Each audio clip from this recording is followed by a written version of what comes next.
very Siya? clearly yung binaril. Hindi naman. It will not, this is a very good potential evidence. At papag-aralan namin. In fact, meron na kaming kopya nun. At sabi ko nga, this is a potential evidence.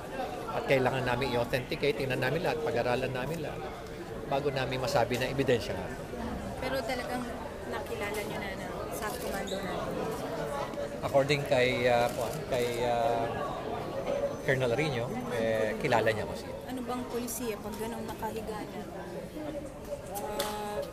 Ano ba, tama ba yun na babarilin mo? Ay, definitely hindi tama. It's a clear violation of the international humanitarian law.